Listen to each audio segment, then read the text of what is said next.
بسم الله الرحمن الرحيم وبه نستعين وأصلي وأسلم على عبده ورسوله نبينا محمد وعلى آله وصحبه أجمعين. يقول الله سبحانه وتعالى في كلامه المجيد: أعوذ بالله السميع العليم من الشيطان الرجيم. بسم الله الرحمن الرحيم وإنك لعلى خلق عظيم. میرے بھائیو، آج ایسے موضوع پر آپ کے سامنے کچھ پیش کرنے کی سعادت حاصل کرنا چاہتا ہوں جو ہم مسلمانوں کے لیے سب سے پہلے ضروری ہے۔ اس کی وجہ کیا ہے؟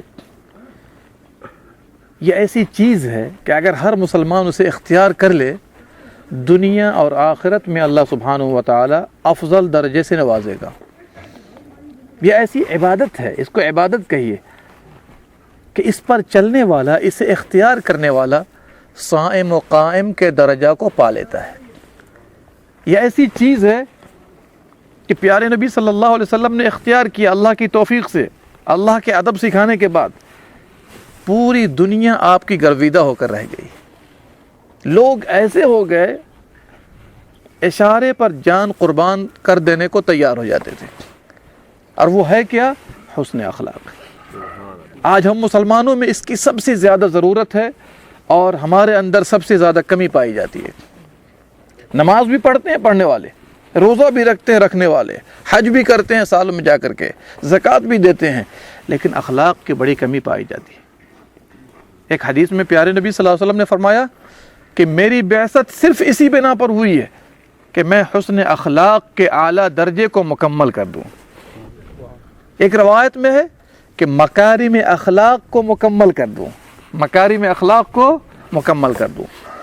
اللہ اکبر۔ عائشہ رضی اللہ عنہا سے سوال کیا گیا کہ بتائیے اماں جان، نبی صلی اللہ علیہ وسلم کا اخلاق کیا تھا؟ کیا فرماتی ہیں؟ اخلاق کی ایک ایک تفصیل سنانا شروع کرتی تو شاید گھنٹے گھنٹے گزر جاتے ہیں۔ کہا آپ کا اخلاق قرآن کریم تھا۔ یعنی قرآن کریم تھیوریٹیکل بک ہے، اور آپ صلی اللہ علیہ وسلم چلتے پھرتے قرآن تھے، چلتے پھرتے قرآن۔ سبحان اللہ، کیسا اخلاق اپنایا تھا آپ نے، کیسے اخلاق سے متصف تھے۔ اللہ اکبر۔ رب العالمین عرش پر ہوتے ہوئے جس طرح اس کی شان کے لائق ہے، اپنے حبیب محمد صلی اللہ علیہ وسلم کی تعریف کر رہا ہے۔ وَإِنَّكَ لَعَلَىٰ خُلُقٍ عَظِيمٍ۔ اے نبی صلی اللہ علیہ وسلم، آپ اس حسن اخلاق کے پیکر ہیں، حسن اخلاق کے۔ اب جس کی شہادت، جس کی سرٹیفکیٹ اللہ رب العالمین دے رہا ہو، کیا اس میں کوئی شبہ ہو سکتا ہے؟ کبھی بھی نہیں ہو سکتا۔ اور یہی نہیں کہ صرف عام باتیں ہیں، مختصر سی باتیں ہیں، بلکہ آپ پریکٹیکلی آپ نمونہ تلاش کر لیجئے۔ جب سے آپ نبی بنے، بلکہ نبوت سے پہلے بھی صادق اور امین کہا جاتا تھا۔ کس بنا پر؟ اخلاق کی بنا پر۔ لوگوں کے فیصلے کرتے تھے جا کر، کس بنا پر؟ حسن اخلاق کی بنا پر۔ حجر اسود رکھواتے تھے لوگ، کس بنا پر؟ حسن اخلاق کے بنا پر۔ یہ شخص کبھی جھوٹ نہیں بولا آج تک، کبھی چوری نہیں کیا، کبھی زناکاری نہیں کیا، کبھی امانت میں خیانت نہیں کیا۔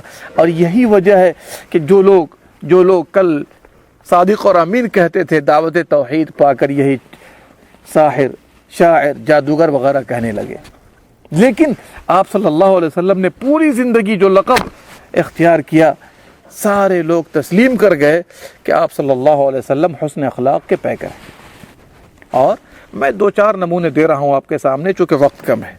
ان میں سے ایک واقعہ ہے طائف کا واقعہ، مشہور واقعہ ہے نا۔ اللہ اکبر۔ طائف کی سرزمین پر گئے کہ لوگ اللہ کا اسلام قبول کر لیں، اللہ کی توحید اختیار کر کے صرف ایک اللہ کی عبادت کریں۔ چونکہ لوگوں نے انسانوں کو، جنوں کو، فرشتوں کو، انبیاء کو، اولیاء کو اللہ کے سوا شریک بنایا ہوا تھا، گئے اللہ تعالیٰ کی طرف بلایا جائے لوگوں کو۔ ہونا تو یہ چاہیے تھا کہ دعوت دی، دعوت قبول نہ کریں، یہ ہونا چاہیے تھا۔ لیکن اتنا مارا، اللہ اکبر، آپ تصور میں نہیں لا سکتے۔ سر سے خون نکل کر پاؤں کی طرف جا رہا ہے، جوتا تر ہو گیا خون سے۔ آپ غشی کھا کر ایک جگہ گر گئے۔ فرشتوں کو اللہ تعالیٰ نے بھیجا، جبریل امین آئے سب سے پہلے، اس کے بعد پہاڑوں کے فرشتے آئے۔ کس کے فرشتے؟ پہاڑوں کے فرشتے آئے۔ کہا اللہ کے نبی صلی اللہ علیہ وسلم، اگر آپ کی اجازت ہو، پورے طائف والوں کو میں پیس کر کے رکھ دوں۔ بچوں کو انہوں نے پیچھے لگا دیا تھا مارنے کے لیے، پیس کر کے رکھ دوں. آپ صلی اللہ علیہ وسلم کا اخلاق دیکھیے. آپ ہوتے تو کیا کرتے, میں ہوتا تو کیا کرتا, کہنے کی ضرورت نہیں. کیا کہا انہوں نے, انہیں چھوڑ دو, انہیں چھوڑ دو. امید ہے کہ اللہ سبحانہ و تعالیٰ ان میں ایسے لوگ پیدا کرے گا جو ایک اللہ کی عبادت کریں گے.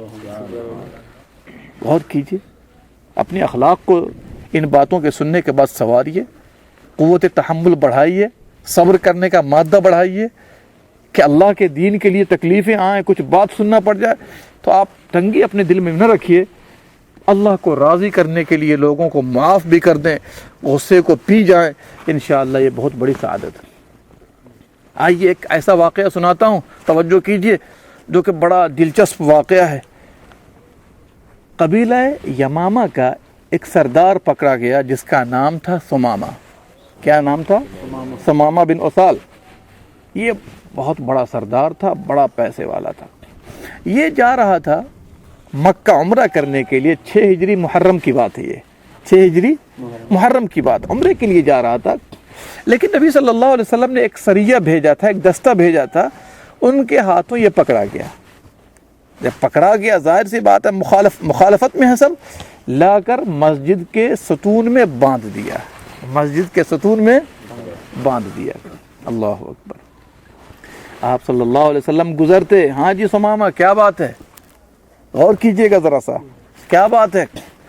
کہا کہ اگر آپ مجھے قتل کر دیں گے تو آپ کے لیے مناسب ہے کہ قتل کر دیں, آپ کا حق بنتا ہے کیونکہ ہم دشمن ہیں آپ کے. اگر آپ انعام کر دیں معاف کر کے, شکریہ ادا کروں گا. اگر مال چاہیے تو میں مال والا ہوں. کیا کہا؟ مال والا ہوں, مال جو کہیے گا دینے کو تیار ہوں. جان سے بڑھ کر مال تھوڑی ہے نہیں. اس کے بعد آپ صلی اللہ علیہ وسلم حال چال پوچھ کے آگے بڑھے. دوسرے دن آئے, توجہ کیجیے گا, ہاں حاجی صاحب ادھر دیکھیے, ادھر دیکھیے, ادھر دیکھیے. تو اصل کیا ہے, دوسرے دن گئے, پھر اس کے بعد ایسے ہی خیریت پوچھی تو تینوں جملہ وہی دہرا دیا. سمجھ رہے ہیں؟ آگے بڑھے, پھر تیسرے دن گئے, پھر ایسے ہی پوچھا, اس کے بعد انہوں نے پھر وہی جملے کہے. اس کے بعد نبی صلی اللہ علیہ وسلم نے فرمایا کہ ایسا کرو جی, اچھا درمیان میں کھانا پانی وغیرہ سب دیتے رہے, اخلاق دیکھیے, قیدی ہے لیکن دیتے رہے. اللہ اکبر. چند دنوں کے بعد آپ صلی اللہ علیہ وسلم نے حال چال پوچھ کر اور اس کے بعد لوگوں سے کہا جی اس کو ذرا کھول دو, کوئی بات نہیں, جاؤ, معاف کر دیا, جاؤ. اتنا متاثر ہوا, اللہ اکبر.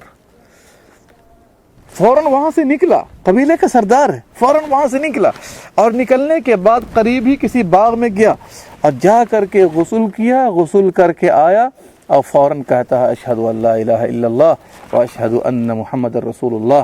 فوراً انہوں نے کلمہ پڑھا اور اس کے بعد کیا کہتا ہے, ذرا اس کی بات پر غور کیجئے. وہ تو صحابی ہو گئے رضی اللہ عنہ, لیکن انہوں نے کیا کہا کہ اللہ کے نبی صلی اللہ علیہ وسلم, پہلے آپ میرے نزدیک سب سے زیادہ مبغوض تھے, ناپسندیدہ تھے, اب سب سے زیادہ محبوب ہو گئے. آپ کا شہر سب سے زیادہ ناپسندیدہ تھا اور اب سب سے زیادہ محبوب ہو گیا یہ شہر مدینہ. اور اس کے بعد اور بھی بہت ساری باتیں اس نے کی. اور اس کے بعد جب اسلام میں آ گیا تو کہا اللہ کے نبی صلی اللہ علیہ وسلم میں پہلے جا رہا تھا عمرہ کرنے, اگر اجازت ہو تو عمرہ کر لوں. کہا جاؤ, کوئی بات نہیں, عمرہ کرو.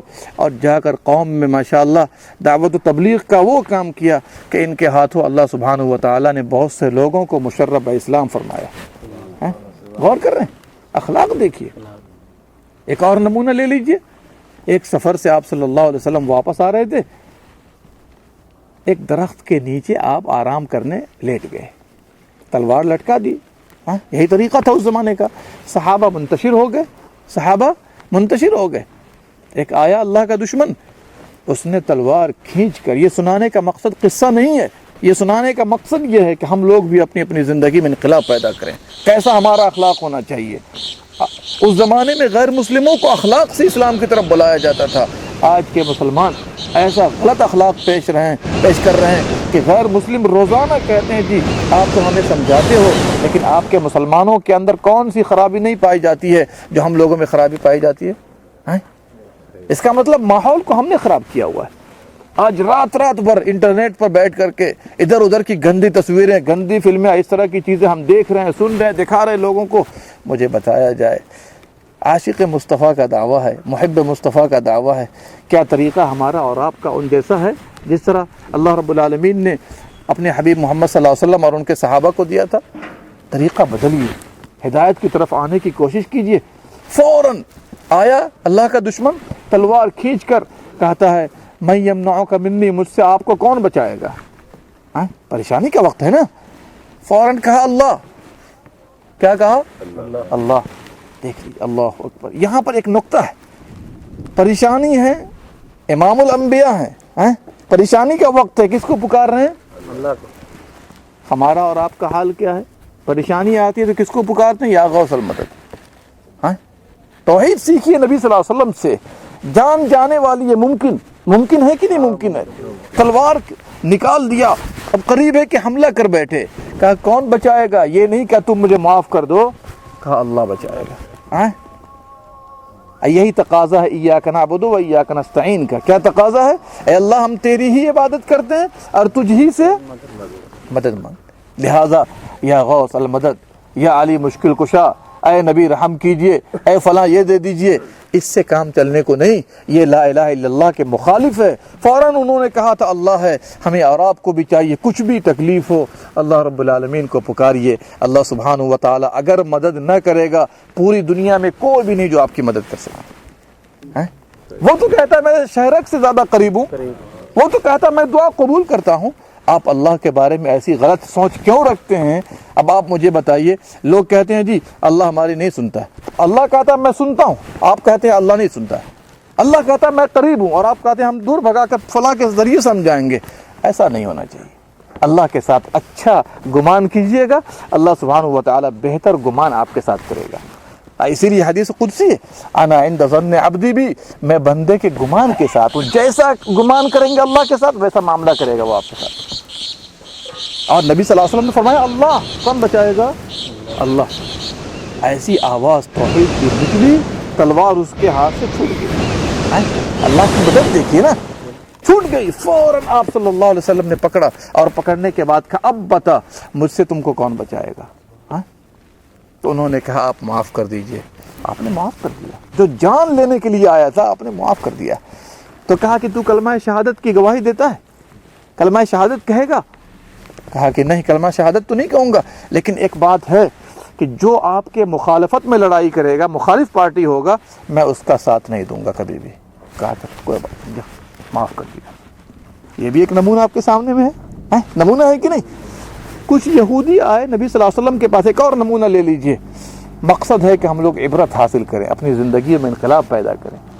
یہودی آئے، کہا السلام علیکم. کیا کہا؟ سلام نہیں، السلام علیکم. کیا کہا؟ سام کا مطلب جانتے ہیں کیا ہوتا ہے؟ موت. سام کا مطلب موت. عائشہ وہیں پر تھی، نبی صلی اللہ علیہ وسلم کی بیوی. جب انہوں نے کہا السلام علیکم، عائشہ ناراض ہو گئی.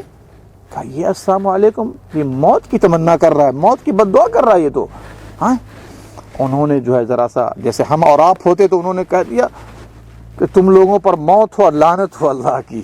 یہودی ایسی قوم ہے، سمجھ رہے ہیں؟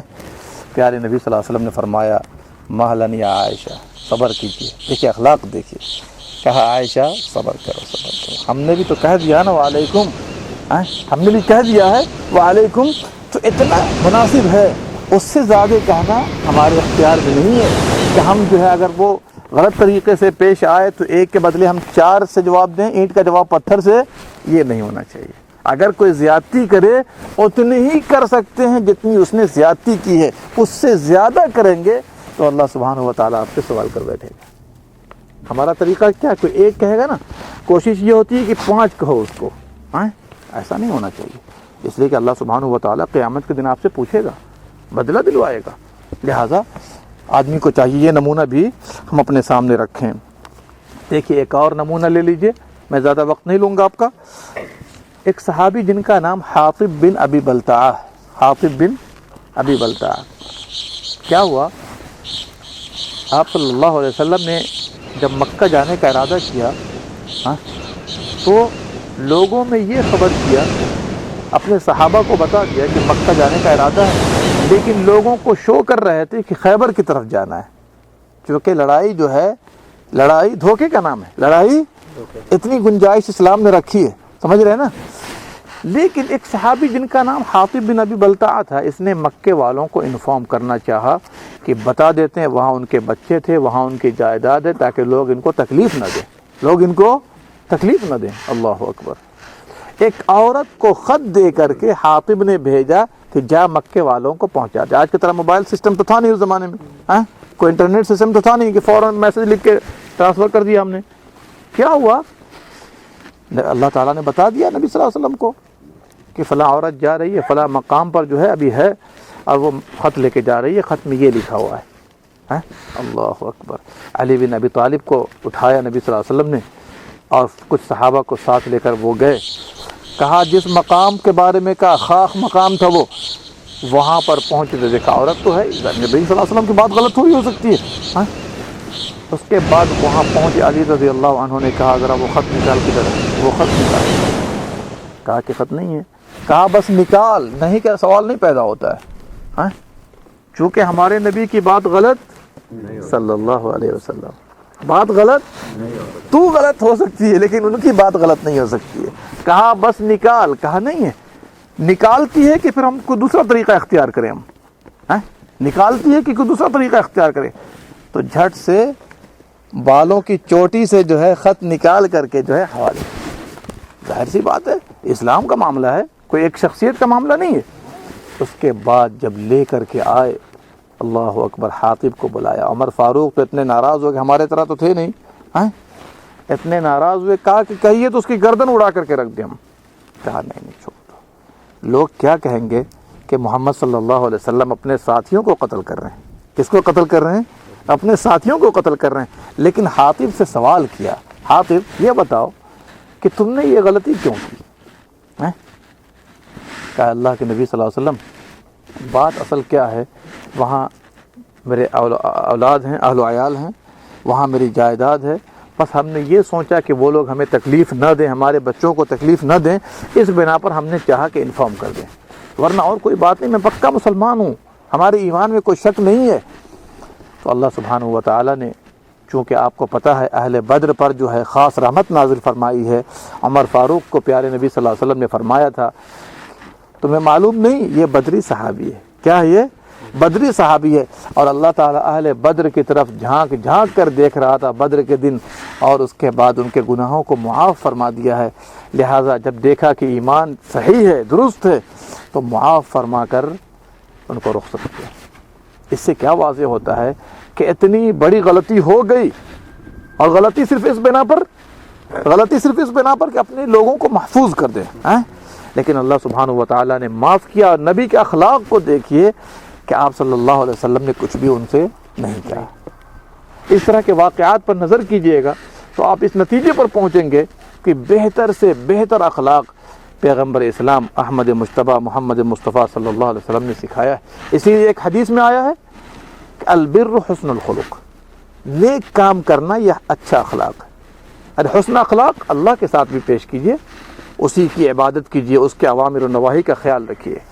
بندوں کے ساتھ یہ ہے کسی بندے کو تکلیف نہ دیجیے، مسکراتے ہوئے چہرے کے ساتھ ملاقات کیجئے، جہاں تک ہو سکے بندوں کا خیال رکھیے۔ جب ایسا کریں گے تو اللہ سبحانہ و تعالیٰ آپ کے ساتھ بہتر سے بہتر معاملہ فرمائے گا۔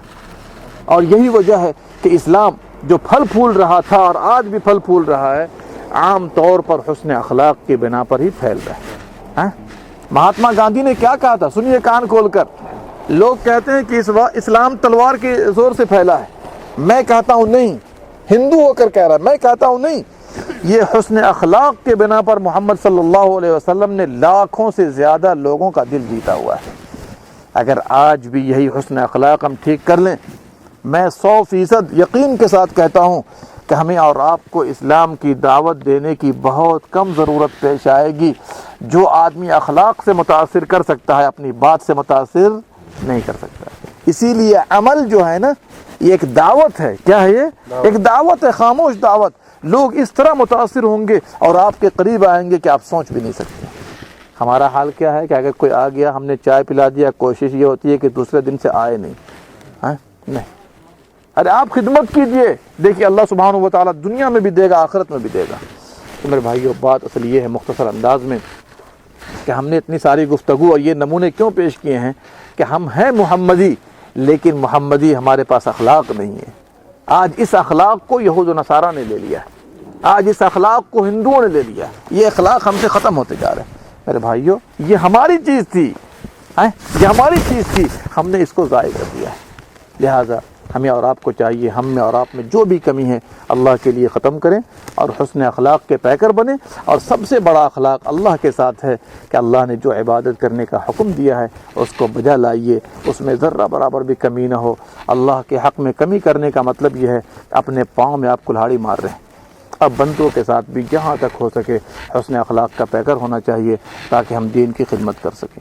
اللہ سبحانہ و تعالی ہم تمام لوگوں کو کہنے سننے سے زیادہ عمل کرنے کی توفیق دے, جب تک دنیا میں زندہ رکھے, اسلام پر قائم رکھے, جب دنیا سے رخصت کرے ایمان پر, اور ہم تمام لوگوں کو حسن اخلاق کا پیکر بنائے. آمین یا رب العالمین. اللہم صلی علی نبینا محمد وعلی آلہ وصحبہ اجمعین.